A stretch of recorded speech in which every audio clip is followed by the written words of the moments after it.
eu ouvi uma vez uma analogia com esportes, eu acho que foi um artigo chamado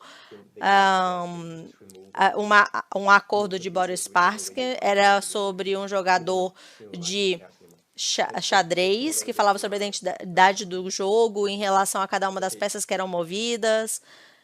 E, bom, mudando um pouquinho,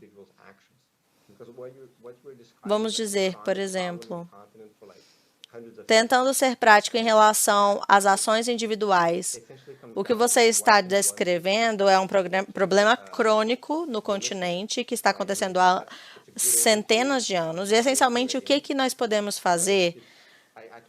O que o ouvinte pode fazer? É dar uma visão geral sobre a situação, mas eu posso imaginar que alguns dos nossos ouvintes estejam dizendo: esse é o sistema que nós temos, e agora? Concordo com você, e o que nós podemos fazer é que eu acredito que é uma estrada que você constrói enquanto você está caminhando. Não é algo que você simplesmente senta e diz: olha, se eu fizer isso em 10 anos, esse continente estará assim. Não é assim que funciona, porque você não tem nenhum controle sobre isso, e sim as ações que você pensa e os pensamentos que você tem. Você não tem controle sobre o clima e o que o outro pessoa está pensando. Você não pode convencer o outro. O que eu acredito é que é esperançoso para mim. As religiões estão colapsando e as pessoas estão miseráveis e estão pedindo autoajuda. E mais pessoas estão fazendo yoga, estão se tornando budistas, estão ouvindo Tony Robbins ou Brené Brown, o poder da vulnerabilidade, e vão a workshops em relação a relações tóxicas, em relação à violência doméstica, família que é abusiva, membros que conhecem que se sacrificam pelo outro e que têm que lidar com qualquer coisa que a família está jogando neles, e não está funcionando. São pessoas que estão cada vez mais tristes na América Latina, com altas taxas de violência, alcoolismo. As pessoas estão saindo para outros países onde não tem essa rule of law.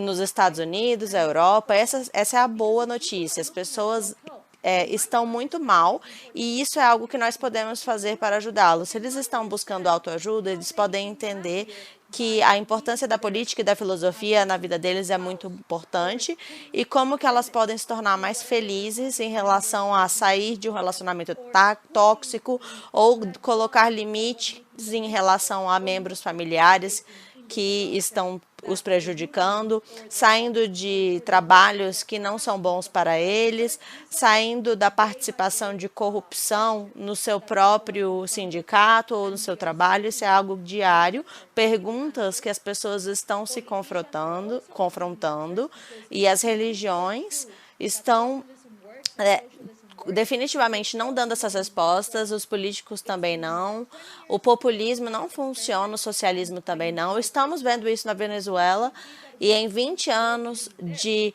experimento do Chaves já vimos que não deveríamos seguir esse caminho. Então, a boa notícia é que as pessoas estão miseráveis. E essa é a primeira coisa. A segunda coisa é que nós não precisamos de todos para mudar o mundo.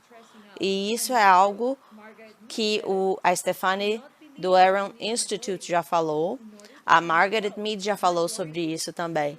Não acredite na maioria. As maiorias não podem mudar o mundo, eles não pensam, eles são seguidores de qualquer coisa que esteja em moda.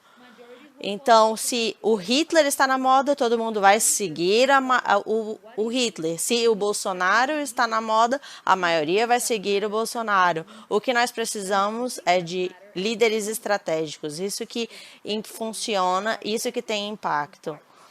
Então, para ter um impacto, especialmente em nós, é a ética e as artes, porque esses são os ramos da metafísica, epistemologia, o básico do que nós entendemos sobre a realidade. Então, temos cantores, jogadores de futebol, atores, estrelas de Hollywood, referências para famílias, seja professores, acadêmicos, empresários, cientistas, qualquer coisa que as pessoas estiverem seguindo. E quais são as mensagens que esses líderes têm? Infelizmente, nós temos pessoas brilhantes, muito ricas, que têm uma mentalidade coletivista. E esse sentido de sanção, de vítima, é muito ruim. Foquem nas minorias. E não temos que mudar todo mundo para mudar o mundo. Isso não é verdade. Mas, como o Ricardo, mais e mais temos que defender a inovação da liberdade, da espontaneidade, temos que entender que há uma necessidade de ser muito ousado para defender as coisas que nunca aconteceram. Muito, muito mais do que isso. Eu estou nesse caminho há 12 anos, mais ou menos, ativamente defendendo a liberdade em diferentes escopos, na Guatemala, na América Latina, em diferentes estados, na Austrália, em Hong Kong, na Europa, e eu vejo esse pêndulo. Nunca termina, é um pêndulo sem fim na política. Às vezes são presidentes de direita que fazem algo muito ruim, basicamente eles perpetuam o que foi escrito no conservadorismo, no obituário do capitalismo, ou vamos para algo extremamente ao contrário, na esquerda, e nesse pêndulo ficamos eternamente.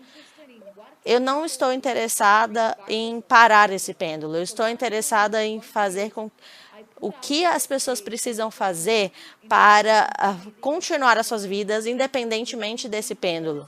Em cada um dos nossos países, fazendo planos políticos que não sejam ruins, com objetivos diferentes, trazendo com que as pessoas, alternativas para as pessoas, para que elas possam contrastar com qualquer candidato que esteja oferecendo coisas milagrosas. A segunda coisa que estamos fazendo é, temos eleição no ano que vem, e estamos tentando criar um comitê nas comunidades fora da igreja, falando sobre Bitcoin, blockchain, descentralização do poder, nutrindo o individual para que nós sejamos a nossa própria agência de saúde e de educação.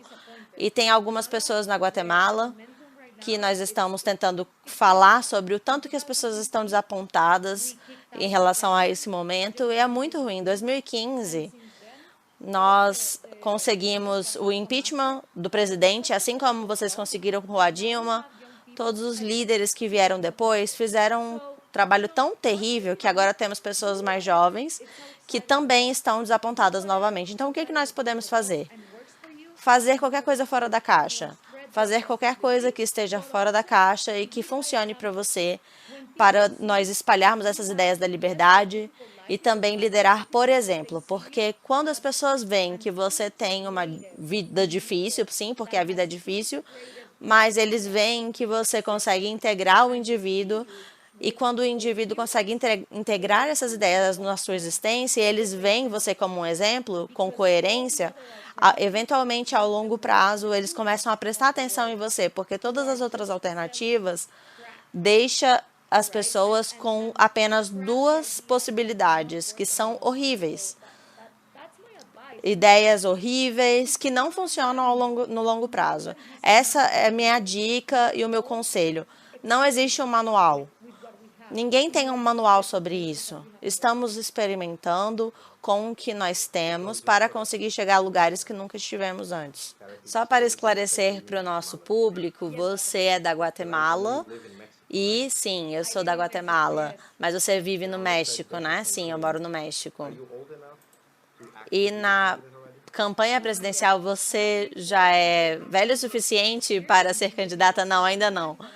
Eu vou fazer 38 anos ano que vem, mas é só com 40 que nós conseguimos fazer uma campanha. Mas não vamos apenas usar a abordagem cargata. Depois da pandemia, pensamos que se voltarmos para esse estado de pandemia, o governo vai implementar algo, esse é o plano.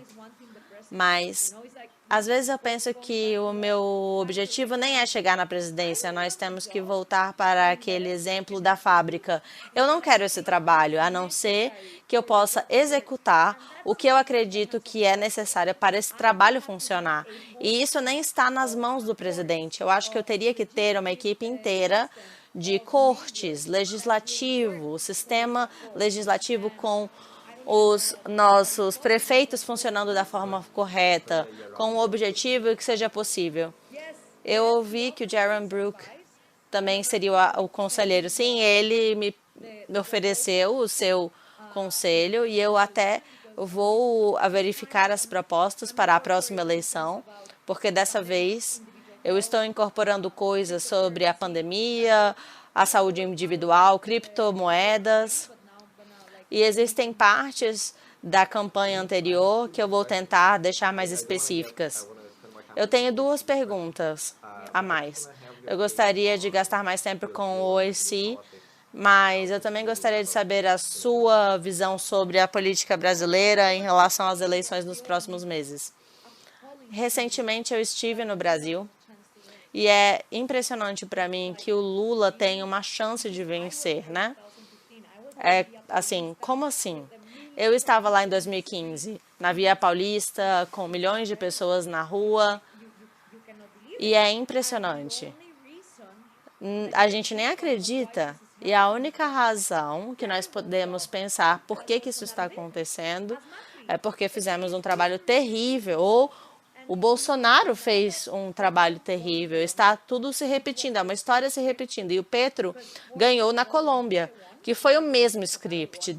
4 anos atrás, quando o Duque ganhou, é como se fosse o Bolsonaro ganhando e falando, finalmente não temos mais a esquerda. E a Colômbia aconteceu a mesma coisa, o Duque ganhou, e sim, o Duque ganhou, mas depois nós não conseguimos ver uma grande vantagem em relação a fazer algo pelo país. Nesse nosso caminho da liberdade, limitando o governo, 4 anos se passaram e agora temos o Petro. E chega um momento que eu já vi essa história se repetindo tantas vezes que eu fico pensando, tá, tudo bem, fazer o quê? Vão lá. Vivam miseravelmente, porque na Colômbia, que é completamente invadida por venezuelanos que sofreram isso na pele, no osso, está entrando lá também. Então, não é uma surpresa que o Brasil também esteja voltando para o Lula depois de tudo que aconteceu, depois da corrupção, depois de tudo. Esse é o problema também. Qual que é a alternativa? Nós não podemos falar para as pessoas, essa é uma opção ruim, quando a outra opção também é terrível. E é por isso que é tão importante a Rand, porque ela foi tão boa em explicar por que os políticos da direita nos Estados Unidos, do Partido Republicano, estavam fazendo um papel tão terrível e que não eram boas pessoas para manter a racionalidade, a moralidade dos indivíduos, os seus direitos. E agora, no Brasil, estamos com esses dois extremos. E nesses dois extremos, as pessoas como nós estão se tornando inimigos. Eu sinto que eu sou a Hayek. O Hayek, quando ele escreveu para servir a eles. E ele era uma das poucas pessoas fazendo isso.